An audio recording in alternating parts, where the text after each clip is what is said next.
Hello dear students, आज मैं आपके सामने क्लास 12th का एक बहुत बहुत बहुत इम्पॉर्टेंट टॉपिक दोहरा निषेचन या डबल फर्टिलाइजेशन, त्रिक संलयन या ट्रिपल फ्यूज़न, इसे द्विनिषेचन के नाम से भी जाना जाता है। ये टॉपिक लेकर के आई हूँ। ये टॉपिक आपके क्लास 12th के फाइनल एग्ज़ाम के पॉइंट ऑफ व्यू से बहुत ज़्यादा इम्पॉर्टेंट है। कई सारे एग्ज़ाम्स में, मतलब हर साल ही लगभग ये एग्ज़ाम में रिपीटेड क्वेश्चन है। तो दोहरा निषेचन होता क्या है? दोहरा निषेचन का मतलब हमें नाम से समझ में आ रहा है। दोहरा मतलब दो बार, निषेचन मतलब संयुग्मन की प्रक्रिया। इसे त्रिक संलयन क्यों कहते हैं ये भी हमें पता चलेगा। तो दोहरा निषेचन आवृत्त बीजियों की प्रमुख प्रक्रिया है।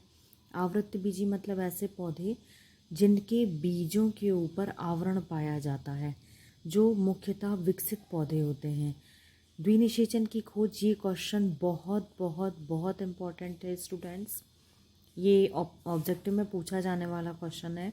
जहाँ जहाँ मैंने आज हैशटैग के मार्क्स बनाए हैं, क्योंकि इस टॉपिक से ऑब्जेक्टिव क्वेश्चन भी बहुत बनते हैं और ये पूरा का पूरा 4 नंबर में लिखने आता है। एस.जी. नवास्चीन, ये नवास्चीन नाम चलता है इनका। एस.जी. नवास्चीन नाम के साइंटिस्ट ने लिलियम और फ्रिटिलेरिया नाम के पौधे में की थी। अब इसमें ये होता क्या है? तो जब भ्रूण कोश में उपस्थित, अब आपको पहले मैं अब इसके बाद एक वीडियो बनाऊंगी, उसमें भ्रूण कोश क्या होता है उसकी संरचना को चित्र सहित व्याख्या करूंगी। वो भी बहुत इम्पॉर्टेंट क्वेश्चन है। जिन्होंने पढ़ रखा होगा भ्रूण कोश किसे कहते हैं। तो मनुष्य मादा में जो हमने देखा था 3 भागों से मिलके बना हुआ है, वर्तिकाग्र, वर्तिका और अंडाशय। तो अंडाशय, इस तरह का डायग्राम हमने लास्ट वीडियो में देखा था। तो वर्तिका, वर्तिका, वर्तिकाग्र, वर्तिका और अंडाशय। अंडाशय के अंदर बीजांड पाया जाता है और बीजांड के अंदर एक संरचना होती है जिसे भ्रूणकोश कहते हैं। तो भ्रूणकोश में उपस्थित अंडकोशा के साथ जब नर युग्मक मिलते हैं तो इससे भ्रूण का निर्माण होता है। यह द्विगुणित कोशिका होती है। अब द्विगुणित क्यों होती है इसे हम आगे देखते हैं। इसे सत्य निषेचन कहते हैं, क्योंकि सत्य निषेचन में भ्रूण का निर्माण होगा। अब ये प्रक्रिया तो सामान्य निषेचन हो गई।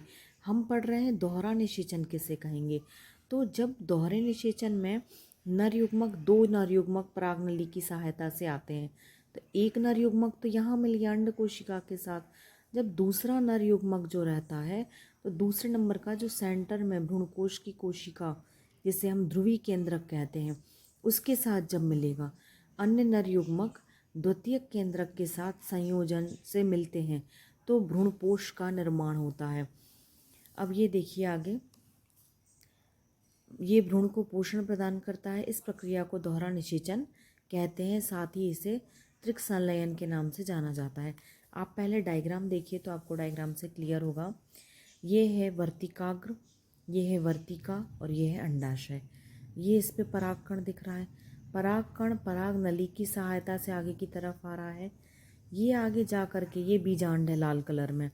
तो ये बीजांड के साथ अंदर जाके ये 2 नर युग्मक दिख रहे होंगे, ये पहला और ये दूसरा। ये नर युग्मक में जब पहला वाला आके, इस वाले में और क्लियरली बताया गया है डायग्राम में, इस वाले में देखो, ये पहला नर युग्मक, ये दूसरा नर युग्मक। जब पहला नर युग्मक आकर के अंड कोशिका के साथ मिलेगा, इसे कहते हैं सत्य निषेचन।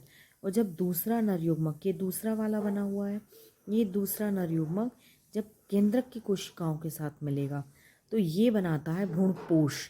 ये है भ्रूणकोश, क से कमल, तो भ्रूणकोश है ये। और ये है भ्रूणपोष, प से पवन, तो ये भ्रूणपोष है।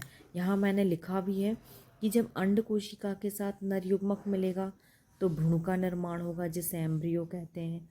जब द्वितीयक केंद्रक के साथ में नर युग्मक मिलेगा तो भ्रूणपोष का निर्माण होगा।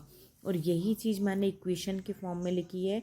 ये लिखना बहुत ज़रूरी है, इससे नंबर और भी।